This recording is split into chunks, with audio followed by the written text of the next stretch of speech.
There's this idea that if you want to appeal to young people, you need to have a bunch of screens everywhere. You need to have a product that is super tech-focused, or at least something that seems tech-focused, because apparently the only thing that the smartphone generation wants is more smartphone-like things.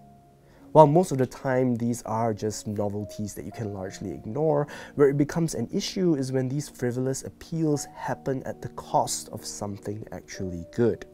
And nowhere is this more apparent than the automotive industry. Wait, before we continue with the video, I have an important announcement to make. Search Ninja is hiring! We are looking for driven, like-minded individuals to join our growing team. But wait, you might be wondering, why would I want to work here? Well, let me show you. You get to work here with some of the most incredible creatives. Dude, Honda City sebiji macam BMW 3 Series. You comparing that cheap car to the ultimate driving machine, wake up! We even offer a grooming allowance. Yeah? No? Okay. So, are you interested? Hit the link below to see what positions we have available.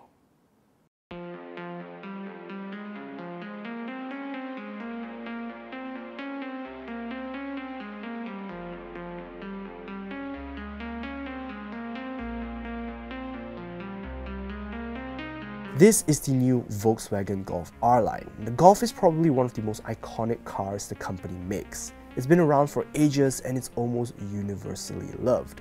But times have changed. Young people aren't driving as much as they used to, and as a car maker, VW had to make some changes to their icon in an attempt to appeal to this new generation of non-drivers. The newest thing Volkswagen has given this Golf is something called a digital cockpit. There is a significant absence of physical buttons in here. In fact, pretty much every control from the center console to the steering wheel is now touch sensitive. And while that seems like a good tech-forward approach to appeal to the new generation, I think that it's one of the worst things that you could do to a car. And this is coming from a tech reviewer. You see, driving is something that requires 100% of your attention to do safely, which means I don't have the luxury of looking at what controls I need to be touching to adjust stuff like the air conditioning. I need to be able to go off feel and muscle memory, and if that needs to rely on something that's as unintuitive as a touchpad, then it's no good. Especially if you need to rely on a screen to adjust something as simple as fan speed on your air conditioning. Yes, there is no dial or knob here. Instead, you need to tap on the climate touch button in the center console and then use the touchscreen to make adjustments. I don't think I need to tell you that that's almost an impossible task to do without taking your eyes off the road. To their credit though, VW has given the Golf fixed touch controls for adjusting volume and temperature, which sits just below the screen. But for some reason, there's no backlight illumination. Because of their position on the dashboard, it's difficult to see even during the day, so imagine trying to make adjustments at night. I can't believe I'm saying this, but using the main touchscreen might actually be more convenient in this case. Here's the thing, I'm all for innovation, but it should be centered around something that's meaningfully better. If, for example, this full touch control scheme can give me a different, potentially better way of interacting with the car that takes advantage of the fact that it is touch, then I would be down to put up with a slight learning curve. But it doesn't. What VW has done is essentially replace all the physical buttons with touch buttons and then called it a day. Even the slide to adjust volume doesn't work the way you expect because there's no hold command or acceleration to it, which means that it functions almost exactly the same as just tapping the volume up or volume down. It feels like it was done for the sake of being done, and that to me is the worst reason to change anything up. It's kind of like, you know, when your dad is trying to be cool or hip or in with the crowd. I don't really want that, you know, I don't need that. I just need you to be my dad. You know, I just need you to care about the things that I care about. And in a car sense, that means not getting into an accident. Thankfully though, the controls on the steering wheel are a little bit more well thought out. A little bit. There is backlighting, for example, and even little divots to help guide your fingers to the right controls. But the fact that they are touch comes back to bite you in the ass. More than once, I've had an issue with accidental touches and pressing the wrong control when I was trying to adjust something while driving.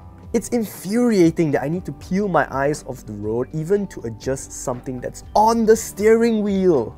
And if you're thinking that modern cars these days have a whole bunch of safety features now, so it's not that dangerous anymore, well, bad news is this modern car doesn't. For a car that seems so obsessed with technology, there are almost no pre-collision safety features. You know, the kind of technology that you'd actually want in a car. There's no AEB, there's no lane keep assist, there's no blind spot warning, nothing. All you get is a rear camera and ESC. I can't help but be disappointed in the choices that VW has made here because despite all of these shortcomings, I really enjoyed my time in the Golf.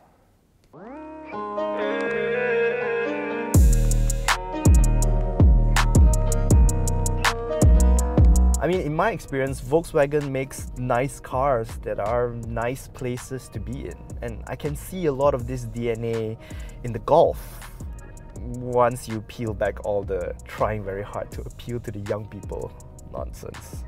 The Golf's cabin is a very nice place to be in, even for long periods of time. You know, although I would have preferred leather, the seats are plush and comfortable with plenty of space for my behind. Yet it also does a good job at holding you in place and supporting you. My only complaint about them are the manual controls and the fact that you have to crank a knob just to adjust lean. You know, maybe an electric driver's seat would have been a nice tech upgrade here. You know, I think young people would really appreciate that because we're generally allergic to manual labor. But it's hard to argue with the fit and finish in most of the cabin. Everything you touch or interact with daily, like the steering wheel and the door handle, feels very well put together. There are also a lot of good textures in here and a sense that, you know, a lot of it was made to last. Particularly surprising was how nice the displays looked in the car. You know, I've heard complaints that it's laggy and unresponsive, but I have to say that I haven't encountered anything that's out of the ordinary for a car. Sure, if you look for it, you can find areas where the Golf was built down to a price, because it obviously was. The lack of compartments and segmented storage stands out the most to me. You know, there are barely any cubbies in here to keep your small items like your keys, and there's nowhere to stash your sunglasses, and even though there's wireless Apple CarPlay and Android Auto, there's no wireless charger. It definitely feels a bit more sparse than VW's other more premium offerings, but I don't think that any of those are deal breakers to me. The thing that I was a little bit concerned about when I first saw this car was the fact that it didn't come with VW's signature direct shift gearbox.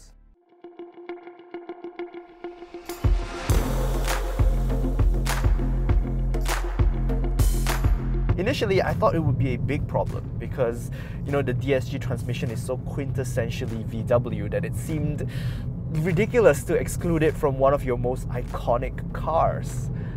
But now that I've gotten to spend more time with the Golf, I don't know if I still feel that way.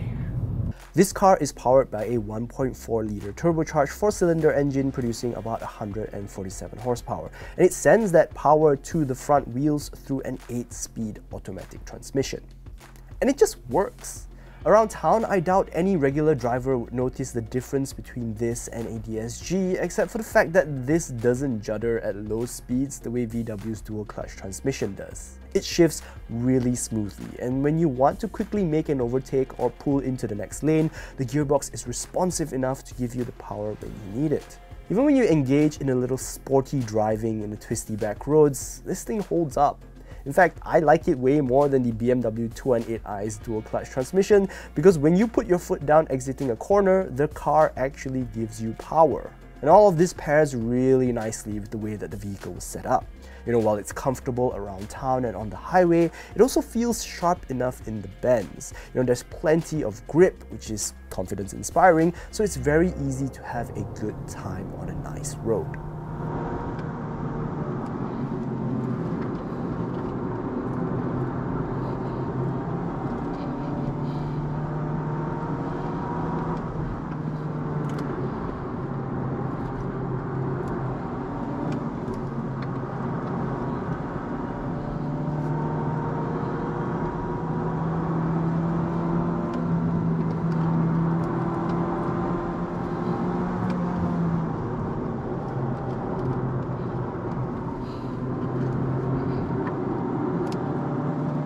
VW clearly knows how to make a nice, practical car. And even if we're talking about aesthetics, I think that in this moonstone grey colorway, the Golf strikes a nice balance between sporty and understated. I am, however, a big fan of hatchbacks, so there's definitely some bias here. But I mean, what's not to like about a hatch? It's very practical with plenty of space in the back and in the boot for all your stuff. And even though hatchbacks are small cars, the roofline doesn't swoop low like a coupe, so there's also enough headroom for most people. My only gripe about the way this car looks would probably be the wheels. I think they're a little too small, which affects the proportions of the car, making it seem like a larger vehicle than it probably is.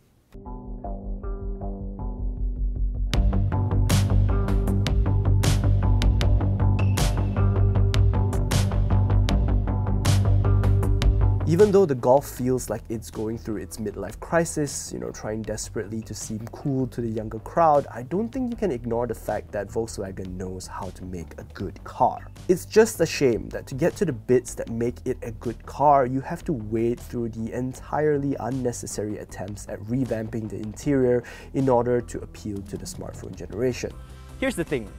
There's probably some way to make all these smartphone-y touchscreen controls work in a car. Some way that's probably not dangerous. But I'll be honest, I don't know what that some way is. I'll tell you what I do know though. It's not this way. Maybe for a future like this, we need self-driving cars. We need the kind of vehicle that doesn't require our full attention to be placed on the road ahead, just so we can get where we're going safely. As it is, there are already so many things vying for our attention every waking second of our existence. So just consider how many times you've encountered a dangerous driver on the road only to find out that the reason they're like that is because they were on their phone. We don't need our cars to fight for what attention we have left. If anything, car makers should work to reduce our reliance on screens as much as possible. But I know that sounds ridiculous. So we could meet in the middle. You could give me some knobs and physical buttons while you forge ahead with what I think is a completely unnecessary touchscreen future. Because otherwise, we might just miss out on the incredible car that lies underneath all of this poorly executed nonsense.